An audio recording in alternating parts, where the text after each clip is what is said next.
अक्सर ऐसा होता है ना, कि बच्चों की सबसे सीधी सादी कहानियों में जिंदगी के बड़े बड़े सबक छिपे होते हैं। आज हम एक ऐसी ही कहानी को समझने वाले हैं, एक गिलहरी की कहानी जो उड़ना चाहती थी। चलिए देखते हैं कि उसकी ये चाहत हमें हमारी अपनी ख्वाहिशों और हमारी असली ताकत के बारे में क्या सिखाती है। तो सवाल सिर्फ ये नहीं है कि कहानी क्या है। असली सवाल तो ये है कि ये कहानी हमारे बारे में क्या कहती है। हम सिर्फ कहानी को सुनेंगे नहीं, बल्कि उसे महसूस करेंगे। उसके हर मोड़, हर संघर्ष और हाँ, हर जीत के पीछे छिपे उस गहरे मतलब को पकड़ने की कोशिश करेंगे जो शायद हम सब अपनी अपनी जिंदगी में ढूंढ रहे हैं। तो चलिए कहानी शुरू करते हैं। पहला अध्याय, एक ऐसा सपना जो नामुमकिन सा लगता है। यहाँ हमारी मुलाकात होती है चीकू से, एक गिलहरी जो अपनी दुनिया में अपने आप में मगन है, खुश है। लेकिन जैसा कि अच्छी कहानियों में होता है, ये सुकून, ये शांति ज्यादा देर टिकने वाली नहीं है। बहुत जल्द उसके दिल में एक ऐसी ख्वाहिश जागेगी जो उसकी पूरी की पूरी दुनिया बदल कर रख देगी। तो देखिए, ये है चीकू, अपनी ही दुनिया का बादशाह। इसकी जिंदगी बड़ी सीधी सादी है। पेड़ों पर सरपट दौड़ना, एक डाली से दूसरी पर कलाबाजी दिखाना, बस यही उसका काम है, यही उसकी पहचान। वो अपने आप में पूरी तरह खुश है, या कह सकते हैं कि उसे ऐसा लगता तो है।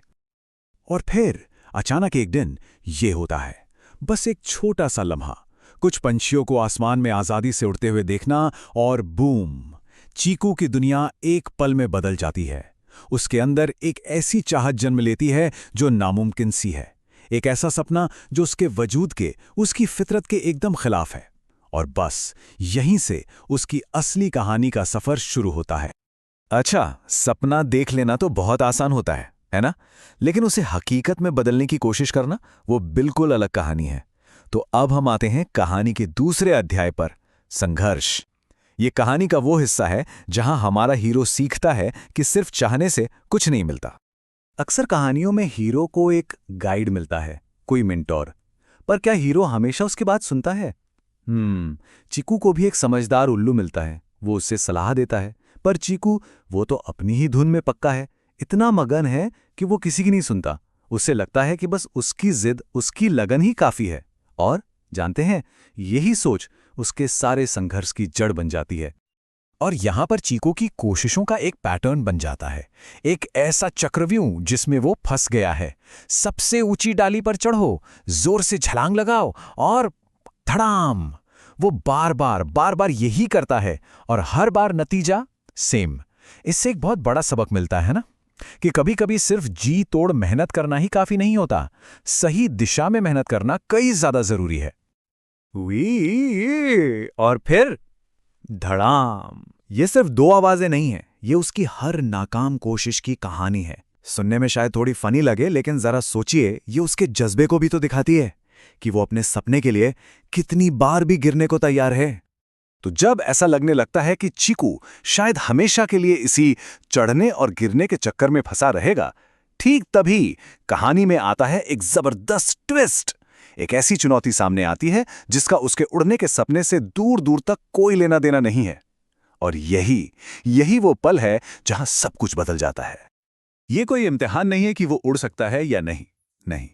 हुआ ये कि एक छोटा सा पंछी बेचारा अपने घोंसले से नीचे गिर गया है और उसे मदद चाहिए।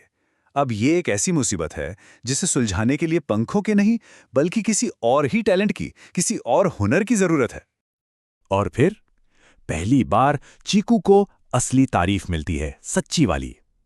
लेकिन कमाल की बात देखिए, ये तारीफ उसे उड़ने की उन सैकड़ों नाकाम कोशिशों के लिए नहीं मिली, बल्कि उस एक काम के लिए मिली जो वो हमेशा से आसानी से करता आया है, चढ़ना।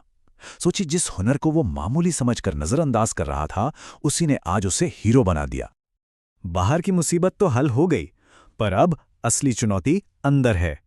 अब हम कहानी के उस हिस्से में हैं जो इसका दिल है, वो आहा मोमेंट, वो पल जब हीरो को अपनी ही छिपी हुई सुपर पावर का एहसास होता है।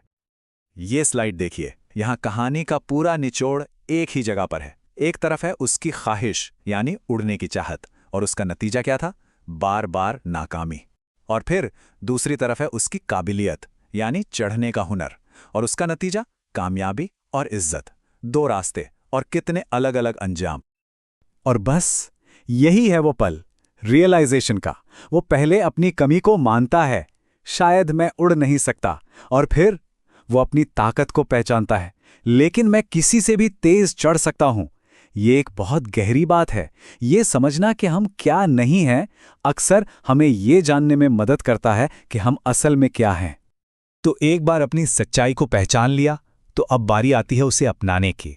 कहानी का आखिरी पड़ाव, स्वीकृति, यानी हम जैसे हैं उस बात को एक तोहफे की तरह कबूल करना। तो इस कहानी का जो सार है, जो सबसे बड़ा सबक है, वो यही है कि खास होने के लिए पंखों की जरूरत नहीं होती। हर किसी के पास अपना एक अलग अनोखा हुनर होता है, एक तोहफा होता है, और वही चीज हमें सबसे अलग बनाती है। असली कीमत दूसरों की नकल करने में नहीं, बल्कि खुद को जैसे हैं वैसे अपनाने में है। तो अगर इस पूरी कहानी को 3 बड़ी बातों में समेटना हो तो वो ये हैं। पहली बात, हमारा जो अनोखा टैलेंट है ना, वही हमारी असली सुपर पावर है।